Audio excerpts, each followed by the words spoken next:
নিরাপত্তার কারণে ভারতে অনুষ্ঠিতব্য আসন্ন টি-20 বিশ্বকাপে খেলছে না বাংলাদেশ। আইসিসিও বাংলাদেশকে শ্রীলঙ্কায় খেলার সুযোগ না করে দিয়ে উল্টো তাদের বাদ দিয়ে টুর্নামেন্টে অন্তর্ভুক্ত করেছে স্কটল্যান্ডকে। এমন কাণ্ডে তোলপাড় বিশ্ব ক্রিকেট। এই ঘটনায় শুরু থেকেই বাংলাদেশের পক্ষ নিয়ে কথা বলছিল পাকিস্তান। এবার একই পথে হাঁটলেন দক্ষিণ আফ্রিকার সাবেক অধিনায়ক এবি ডিভিলিয়ার্স। নতুন ব্লেন্ডে আরো রিচ অ্যারোমায় সেলন ফ্যামিলি ব্লেন্ড টে।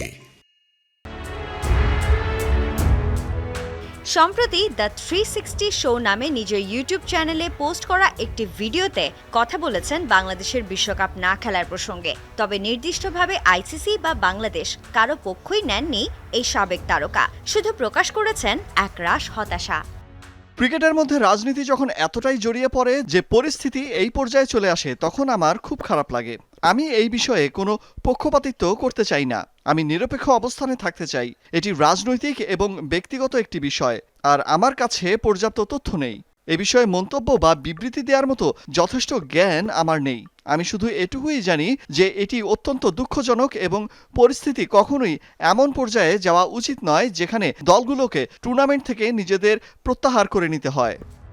পাকিস্তানের আরেক সাবেক কিংবদন্তি মোহাম্মদ ইউসুফ রীতিমতো তুলোধুনো করেছে আইসিসিকে। হতাশা প্রকাশ করার সাথে সাথে আইসিসিকে মনে করিয়ে দিয়েছেন বাংলাদেশের বিপুল সংখ্যক টেলিভিশন সমর্থক গোষ্ঠীর কথা। একই সাথে প্রশ্ন তুলেছেন তাদের শাসন ব্যবস্থা নিয়েও।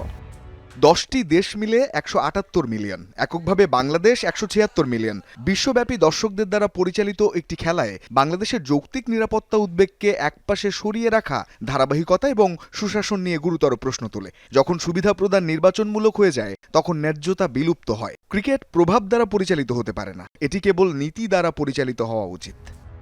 অতীতেও বিভিন্ন টুর্নামেন্টে নিরাপত্তা ও রাজনৈতিক টানাপোড়েনের কারণে দলগুলোর অংশগ্রহণ নিয়ে জটিলতা তৈরি হয়েছে, কিন্তু এবার প্রকাশ্যে একাধিক ক্রিকেট কিংবদন্তির সমালোচনা আইসিসির ভূমিকা নিয়ে নতুন করে প্রশ্ন তুলছে। সাঞ্জনা আইভি, যমুনা স্পোর্টস।